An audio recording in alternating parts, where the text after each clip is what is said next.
Pretty interesting. We've been talking about crime and punishment earlier, and coming into the country illegally is not a major crime, but it is still against the law. I want you to hear a solution, not my solution. You're going to recognize the solution, I think, fairly quickly when you hear it.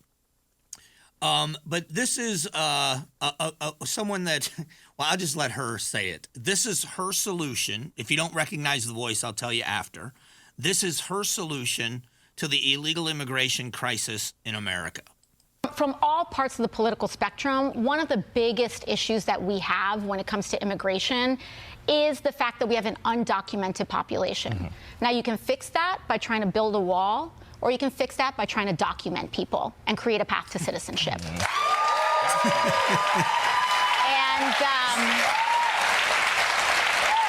We'll have folks that might say, look at these systems, that our shelter system has weight and things like that. But one of the reasons that our public systems experience weight is because people don't have a documented and reliable path to work and sustain themselves, just like all of our ancestors did and our grandparents and great-grandparents. What's really interesting, by the way, that was AOC, Alexandria Ocasio-Cortez. What's fascinating is she is a congresswoman from New York. Anybody ever hear of Ellis Island? It was never easy, and the system, there was a legal pathway for documentation. So her solution is we should be giving people documentation and a pathway to citizenship after they've come here the wrong way. It is that kind of incentive that makes it worse. If you look at Seattle, we talked crime and punishment earlier. You look in Seattle, where they decided to decriminalize heroin and fentanyl and other drugs.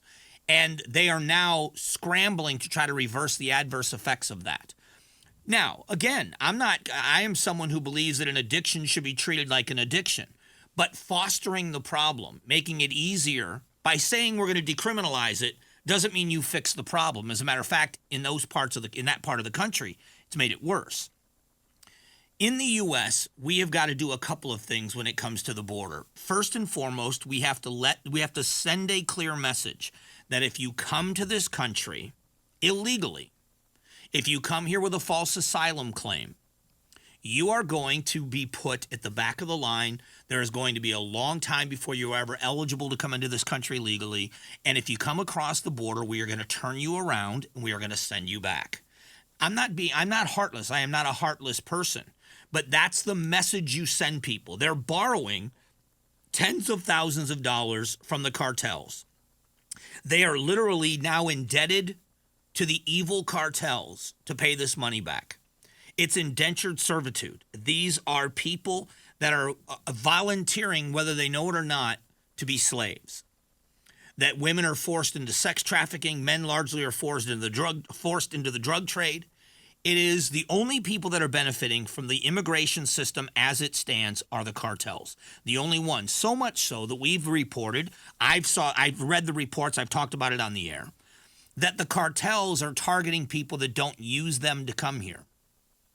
It is organized crime to the highest degree. You got a member of the United States Congress from the state of New York, famous for the Statue of Liberty, famous for Ellis Island, saying we have to have a system. We have a system. It's overwhelmed. The legal system for coming here, what is happening now, to be very clear, is that the cartels have found a loophole in the American laws.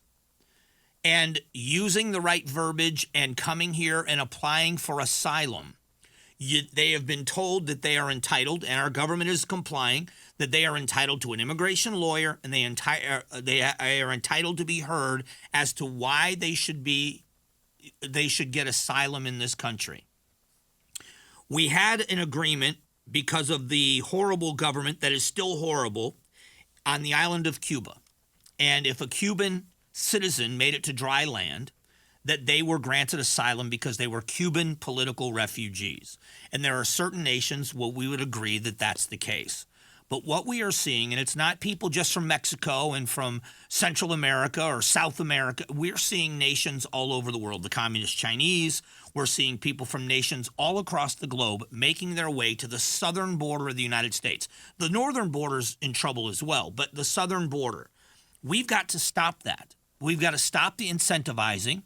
We have to, you look, the Mexican authorities now have begun enforcement in Mexico, and it's dramatically reduced the traffic at our border, something that should have been done a long time ago. This is where, and I blame Congress for not creating the right laws, but the Vice President of the United States was charged shortly after the administration was sworn in. She was charged with being the border czar. She did nothing. Nothing has been done. Now, all of a sudden, magically, we are seeing some cooperation from the Mexican authorities.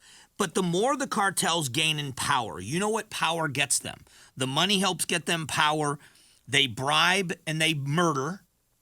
And they, through terror, through scare tactics, control areas that the government can't. And so before the cartels are that powerful, go watch any documentary about the drug cartels in the 80s. Go and watch, if you don't see the similarities between Pablo Escobar and, the Sinaloa cartel and some of the others, if you don't see similarities into what's happening now, it's human beings. Now, it's drugs as well, but human beings are a product to them. They don't care if they live or die. Women are raped on the journey. You are treated like cargo. If you fall behind, you fall behind. There was a story recently of a child that was rescued by Border Patrol because and the kid was probably around 10 years old, that was left behind by a group of people. He couldn't keep up. And they just left him wandering around in the desert by himself. No food, no water, no resources. And thank God for somebody from the U.S. Border Patrol that found this kid and was able to get him to safety. There are bigger issues. The idea that we're going to solve the problem by decriminalizing it and just saying, oh, all of you people are going to get permits to work, all of you are going to get documentation. It's just not the right way to do things. I want an immigration system that's robust. I want people to be able to come and live the American dream. I desperately want that to happen. But what we also have to have is a system that punishes people for doing it the wrong way. I know this is an oversimplified view of this, but when you go to a crowded and overcrowded, go to Disney World, go to Disneyland, you wouldn't say to a group of people, they just really wanted, this has been their dream to come here, so we're going to let them go to the front of the line. People say, well, that's different. It is different because a lot of people that are coming here are in desperate situations. But the people that are legitimate asylum seekers are getting in the same, now they're trapped in a 10-year waiting list versus the people that are coming here illegally with not the right to come here and not doing it the right way, who are waiting for 10 years, realizing I got 10 years. In 10 years from now, I'll be married with kids, and they will never going to get rid of me then. The other people that are legitimate asylum seekers are waiting in line for a hearing that they should have gotten immediately. We have to fix this system. You don't just change. You don't just cancel a law and say the problem is solved. And that's exactly what AOC is saying. It's ludicrous. Absolutely ludicrous. Thanks for watching the Mike Broomhead Show. Tap to watch the first season of Amazing Arizonans, a KTAR News podcast. You can also click the button in the middle to subscribe.